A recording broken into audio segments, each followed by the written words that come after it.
Kumusta mga bata? Samahan niyo ako sa pagtuklas ng mga bagong mundo sa pamamagitan ng pagbabasa ng mga kwento.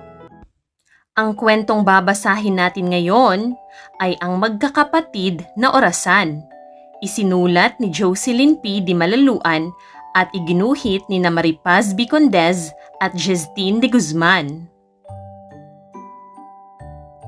Tik-tak, tik-tak. Kumusta? Ako si Timmy, isang orasan. Ang iyong gabay ng tamang oras araw-araw. Tik-tak, tik-tak. May 3 akong mga kamay. Sina second hand, minute hand, at hour hand. Makikita mo rin ang 1 to 12 na numero sa mukha ko.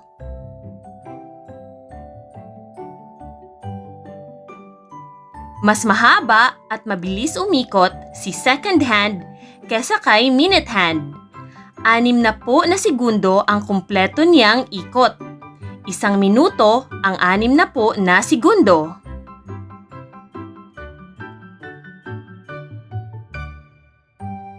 Si minute hand ang mahaba na kamay. Mabagal siyang umikot kesa kay second hand. Sa isang ikot niya, 60 na minuto ang kaniyang matapos.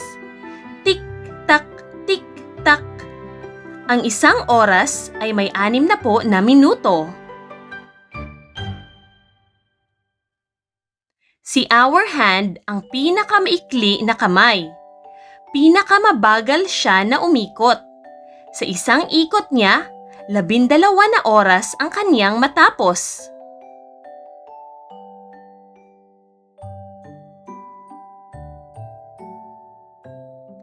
Tik-tak, tik-tak.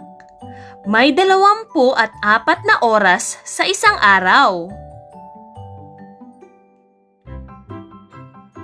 Merong 1 to 12 numerong nakapalibot sa mukha ko. 5 minuto ang pagitan ng bawat numero.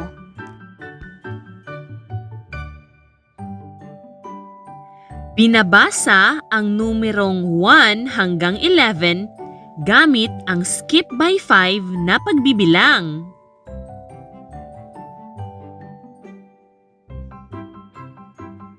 Kapag si minute hand ay nasa 12, o'clock ang pagbasa o pagsulat.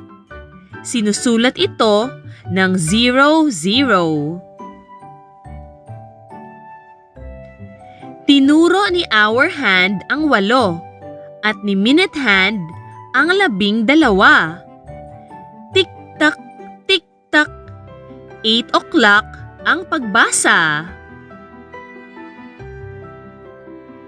Sa pagsulat, unahin ang hour hand.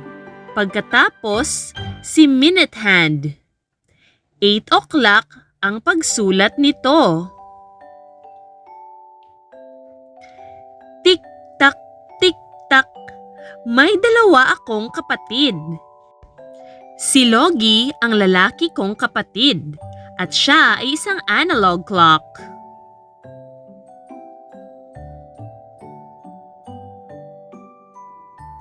Magkamukha kaming 2. May 3 kaming mga kamay.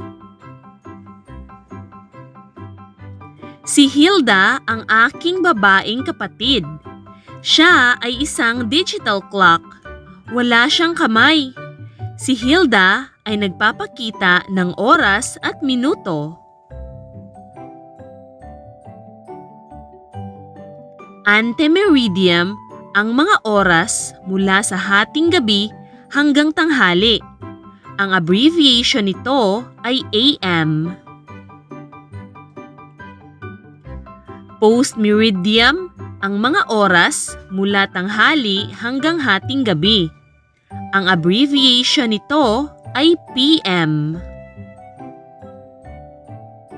Natutulog ako ng 9 PM at nagigising ng 6 AM. 9 na oras ang haba ng aking pagtulog.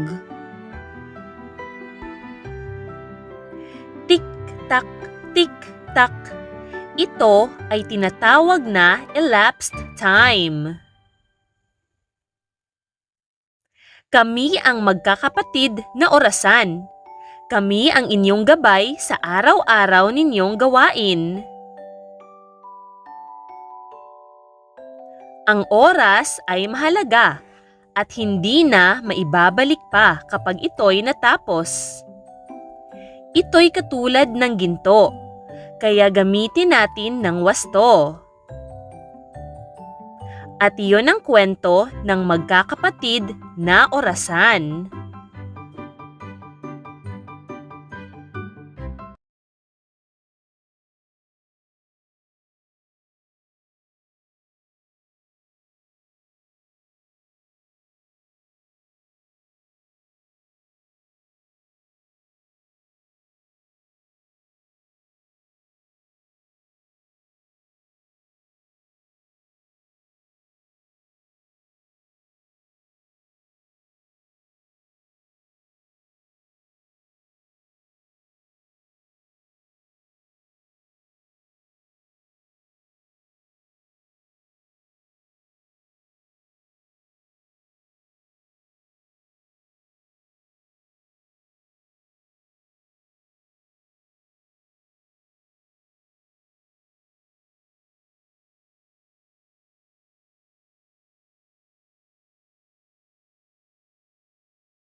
Maraming salamat, Ulang!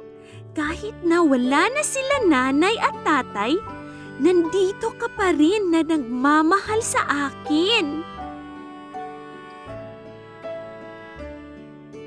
Pahayag ni Kabugwason habang mahigpit na nakayakap kay Ulang Bayi.